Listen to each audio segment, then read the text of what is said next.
Oi pessoal, tudo bem? Aqui é o Vitor da Sim e hoje a gente vai conversar um pouco sobre diverticulite aguda, como realizar o diagnóstico e o manejo no departamento de emergência.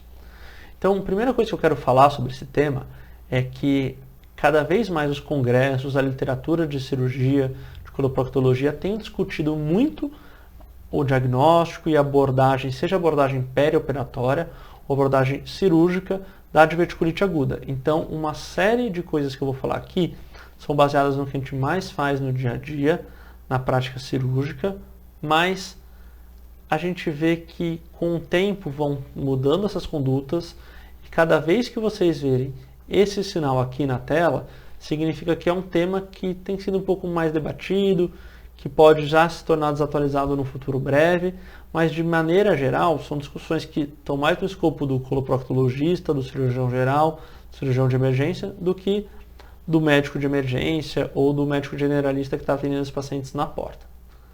Então, primeiro uma definição. A doença diverticular é simplesmente a presença de divertículos. Então, olha aqui uma colonoscopia mostrando uma série de divertículos que normalmente são na região do sigmoide, mas podem se estender por todo o cólon, podem ser pancolônicos, inclusive em alguns casos só no cólon direito, que não é comum na nossa população ocidental. Mas o que eu quero que veja daqui é que doença diverticular é simplesmente a presença de divertículos, tá bom? Independente de ter sintomas ou não. E a imensa maioria é na região do sigmoide. Quando os pacientes têm doença diverticular, eles podem ser assintomáticos, que é a imensa maioria dos casos. Então, aquele paciente que só vai fazer o diagnóstico desses divertículos no momento em que ele for fazer um exame de imagem por outro motivo, ou uma colonoscopia de rastreio, ou por algum motivo que tenha sido solicitado. E quando os pacientes se tornam sintomáticos, algo que nem vai ser o tópico mais abordado nessa aula, mas eles podem apresentar sangramento. E como que costuma ser o sangramento diverticular? O sangramento diverticular é a causa mais comum de sangramento baixo visível. A principal apresentação clínica é de enterorragia, embora alguns casos possam se apresentar com hematoquesia. Lembra que hematoquesia normalmente está muito associada com doença orificial. É indolor e tem um caráter autolimitado, em 75% dos casos. Então, essa imagem aqui que eu estou mostrando de uma colonoscopia com a presença de sangramento na vigência de doença diverticular, não é o que a gente costuma ver quando a gente faz o preparo quando a gente faz a colonoscopia para ver sangramento. Por quê? A gente vai fazer a colonoscopia, a gente tem que fazer preparo, normalmente deixa esse paciente em algum período de jejum. É um tempo depois já que ele chegou no pronto-socorro. Então, quando a gente vai falar sobre a colonoscopia, já parou o sangramento, justamente por ser autolimitada. Uma coisa muito importante é não confundir a diverticulite, que a gente vai discutir daqui para frente, com o sangramento diverticular. Na imensa maioria dos casos, quase sempre, o sangramento diverticular não está associado à inflamação, não está associado ao processo de diverticulite. E quando a gente tem, então, sintomas inflamatórios, a diverticulite, como que são os sintomas? A gente pode ter apresentação com a forma não complicada, que é a maioria dos casos de diverticulite, e a forma complicada, que é 15% dos casos das diverticulites. Por sua vez, são 4% dos pacientes com doença diverticular. Então, como que é o quadro da diverticulite aguda? É um processo inflamatório, então é um abdômen agudo inflamatório. A gente já vai discutir um pouquinho como que é a parte clínica desses pacientes. Tem um aspecto muito importante que varia desde uma inflamação localizada, com poucos sinais sistêmicos, até eventualmente um choque séptico de foco abdominal. Então, claro que sendo um processo inflamatório que pode, em alguns casos, evoluir para perfuração, obstrução, a gente tem uma ampla gama de variação clínica, né?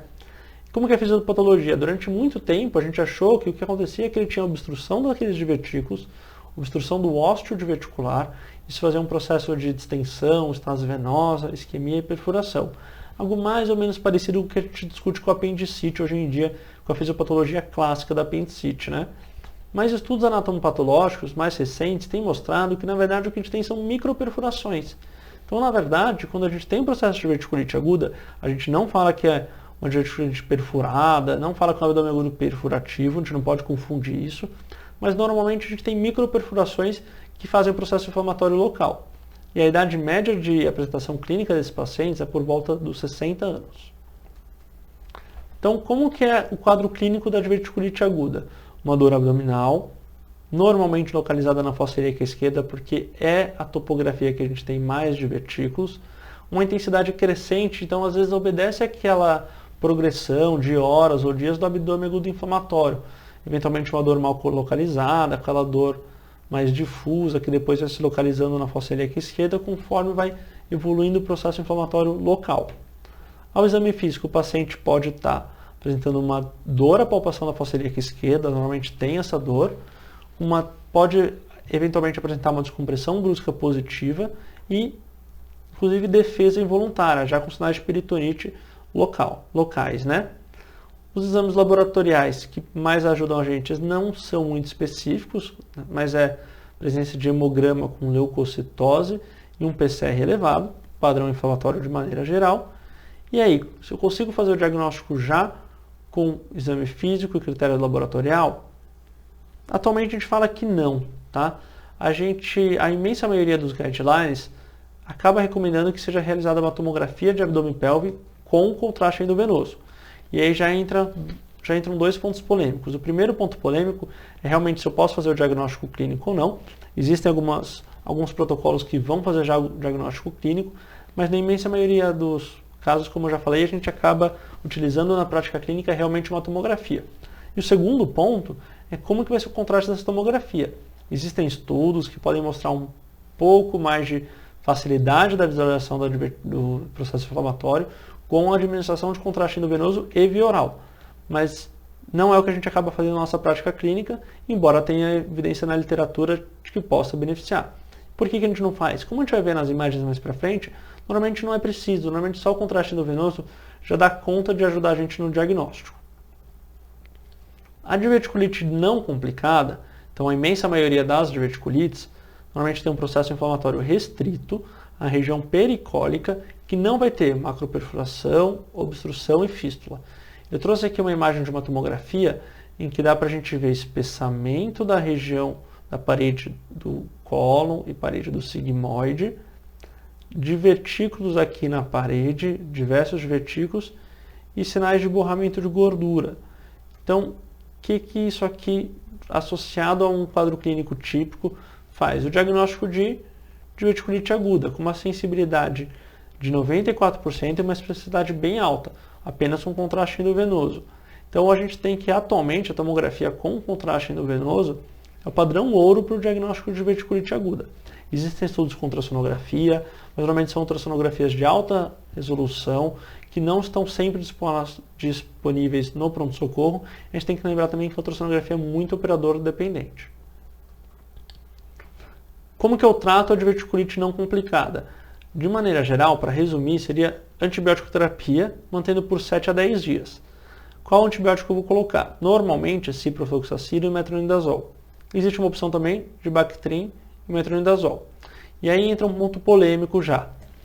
Existe crescente evidência na literatura de que eu posso tratar os pacientes com diverticulite não complicada e que não sejam pacientes de risco apenas com suporte, com anti-inflamatório, com tratamento com sintomáticos.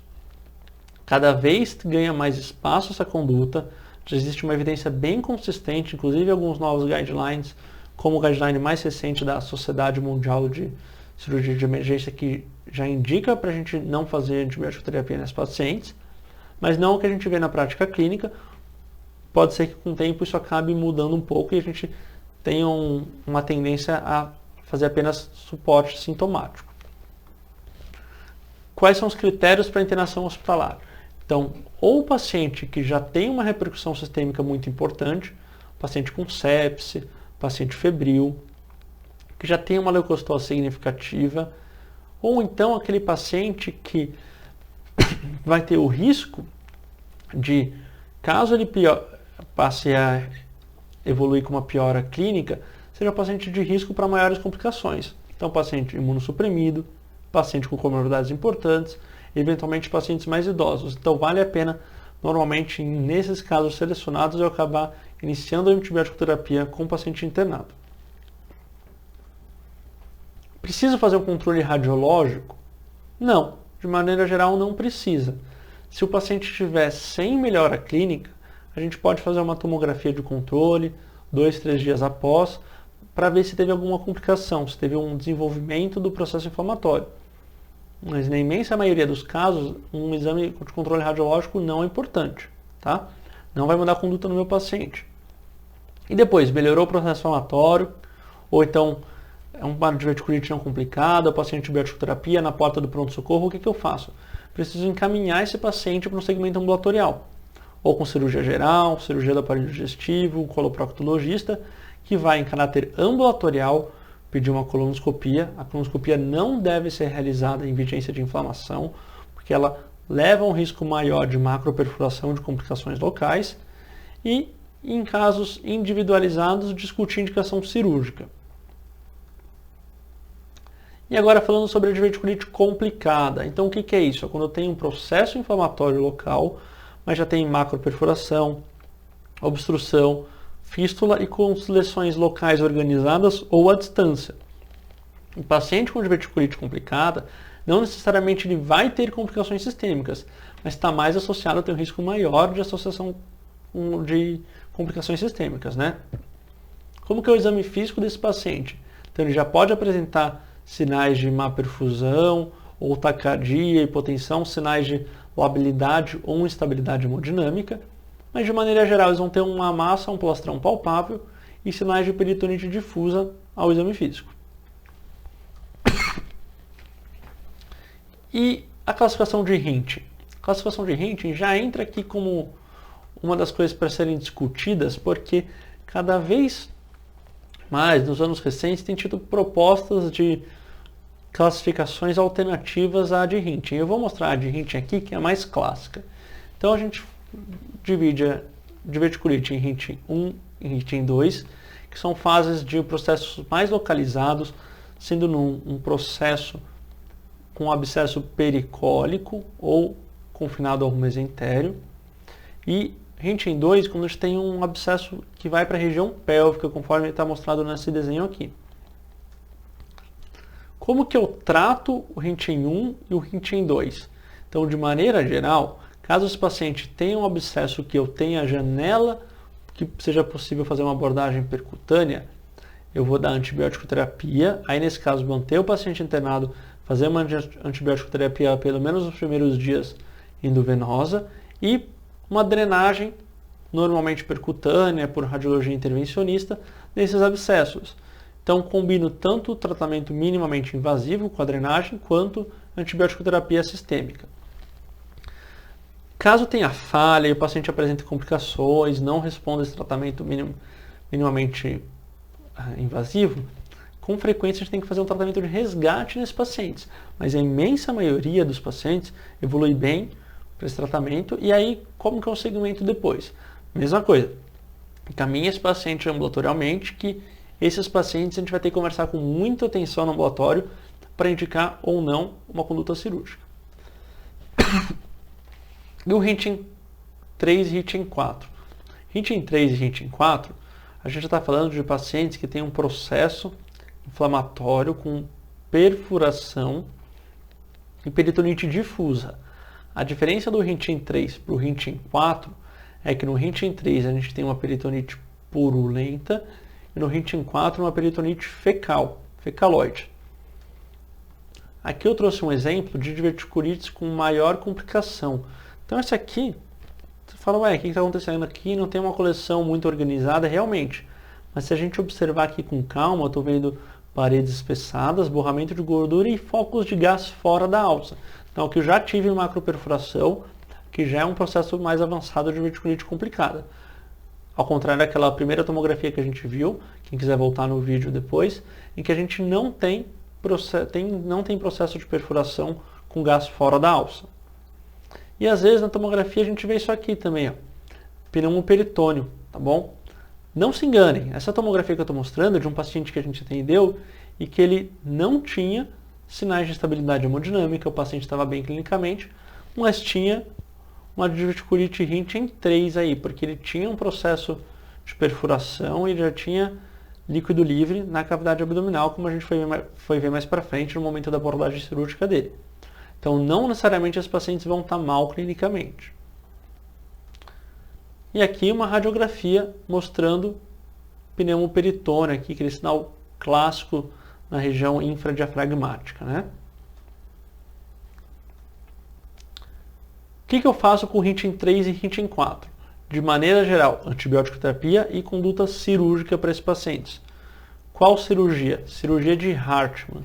Então, essa foi a primeira descrição da cirurgia de Hartmann, foi para o tratamento de diverticulite aguda e continua sendo uma das condutas mais realizadas pelos cirurgiões, coloproctologistas, cirurgiões de emergência, cirurgiões gerais no mundo todo, que envolve o quê? Uma retossigmoidectomia, sepultamento do coto distal e colostomia terminal. Isso aqui, se a gente fosse discutir com calma, com certeza é o tópico mais discutido no manejo da diverticulite aguda hoje em dia. Existe uma série de discussões favorecendo tratamentos cirúrgicos alternativos, como lavagem apenas da cavidade, ou apenas observação, em alguns casos muito selecionados. Outros casos em que a gente pode fazer a retossigmoidectomia e fazer uma anastomose primária, uma série de estudos, guidelines, é muito discutido. Todo congresso de cirurgia se discute isso. Mas o clássico é antibiótico terapia e cirurgia de Hartmann. Pessoal, muito difícil discutir tudo de diverticulite aguda em pouco tempo. A minha ideia aqui era dar uma abrangência geral do que o emergencista, do que o médico que está dando plantão no pronto-socorro precisa saber. Qualquer dúvida, conversem com a gente lá, aqui nos comentários da aula, ou então no Instagram, nos sigam no grupo no Telegram, que a gente pode discutir mais assuntos, e muito obrigado pela atenção. Até mais.